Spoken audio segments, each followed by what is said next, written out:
Semuanya, di sini saya Faizal Farid Aziz, Prodi Pendidikan Agama Islam akan menjelaskan tentang landasan kurikulum. Landasan kurikulum memiliki peranan yang sangat penting di dalam membangun suatu kurikulum. Kurikulum adalah suatu kegiatan yang mencakup semua pembelajaran yang ada di dalam pendidikan. Jadi kurikulum itu harus memiliki landasan yang baik dan kokoh. Untuk landasannya sendiri itu, pertama ada landasan filosofis, yang kedua ada landasan psikologis, yang ketiga ada landasan sosial budaya, dan terakhir ada landasan iptek atau ilmu pengetahuan teknologi dan seni. Nah, selanjutnya di sini saya akan menjelaskan penjelasan lebih lanjut tentang landasan-landasan yang ada di dalam kurikulum. Untuk yang pertama ialah landasan filosofis.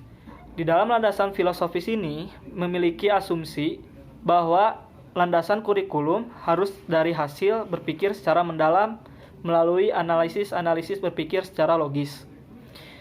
Untuk menelaah filsafat atau untuk menelaah landasan filosofis ini ada 3 bidang yang melandasinya. Yang pertama ialah logika. Logika ini menentukan kurikulum untuk memilih yang baik atau yang buruk. Yang kedua ialah estetika. Estetika ini berhubungan dengan perilaku kurikulum, jadi kurikulum itu mengatur perilaku peserta didik. Yang ketiga itu ialah estetika, bahwa di dalam kurikulum ini harus memiliki keindahan di dalamnya. Berikutnya di sini saya akan menjelaskan kriteria filosofis dalam pengembangan kurikulum, pengembangan landasan kurikulum. Yang pertama ialah kurikulum di dalamnya harus memiliki hal yang baik dan menuntun siswa kepada yang mulia. Yang kedua ialah kurikulum memberlakukan pikiran dan perilaku untuk mengembangkan potensi siswa.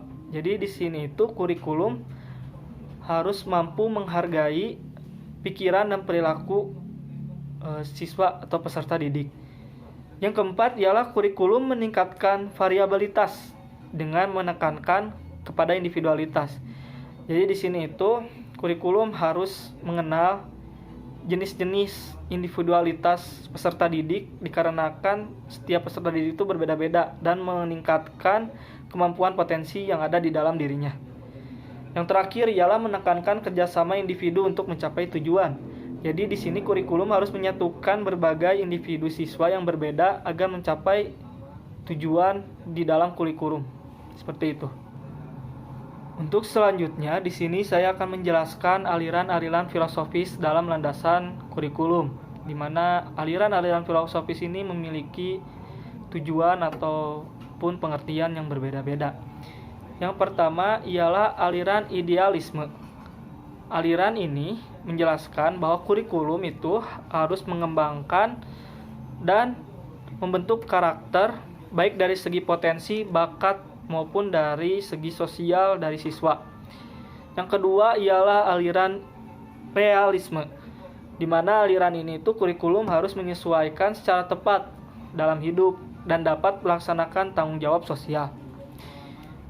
Yang ketiga ialah aliran pragmatisme, di mana aliran ini itu kurikulum harus mampu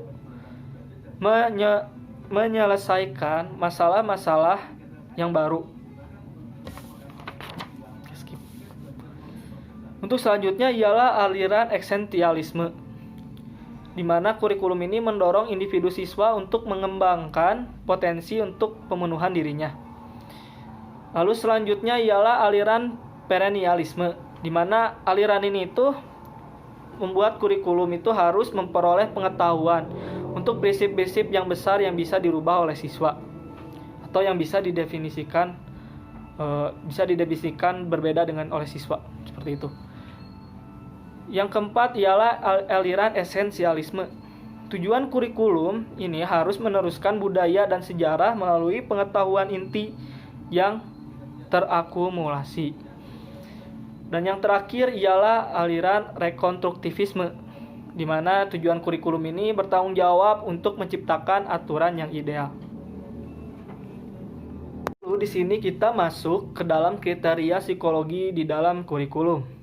Yang pertama ialah pembelajaran harus di bawah pengaruh langsung oleh guru.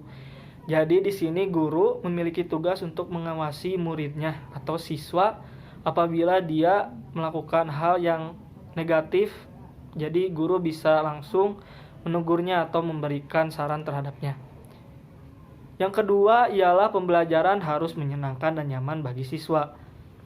Jadi guru itu harus membuat suasana pembelajaran itu menjadi nyaman dan menyenangkan bagi siswa agar siswanya itu tidak stres gitu. Nah, untuk selanjutnya yang ketiga ialah landasan sosial budaya.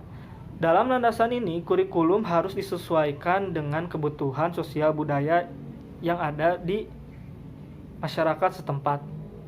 Dalam kurikulum ini juga ada yang dinamakan diversifikasi kurikulum, yaitu artinya mengambil potensi-potensi yang ada di wilayah setempat dan dikembangkan sesuai dengan kebutuhan yang ada di masyarakat setempat.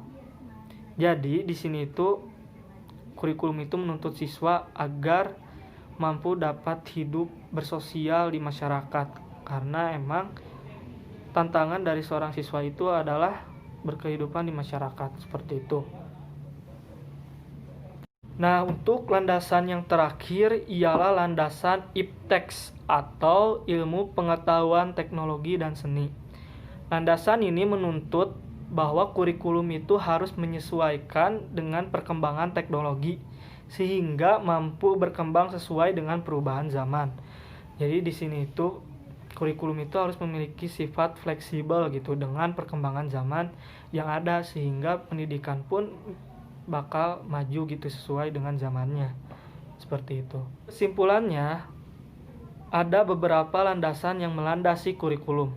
Yang pertama ialah landasan filosofis, yang kedua ialah landasan psikologis, dan yang ketiga ialah landasan sosial budaya, dan yang terakhir ialah landasan IPTEX atau Ilmu Pengetahuan Teknologi dan Seni, di mana keempat landasan itu memiliki peran fundamental untuk membangun suatu landasan kurikulum agar menjadi lebih baik lagi di dalam dunia pendidikan. Oke, sekian dari saya. Mohon maaf apabila ada salah ucap di dalam penjelasan tadi. Ditutup oleh doa Rabbana atina fid dunya hasanah wa fil akhirati hasanah wa qina adzabannar. Wassalamualaikum warahmatullahi wabarakatuh.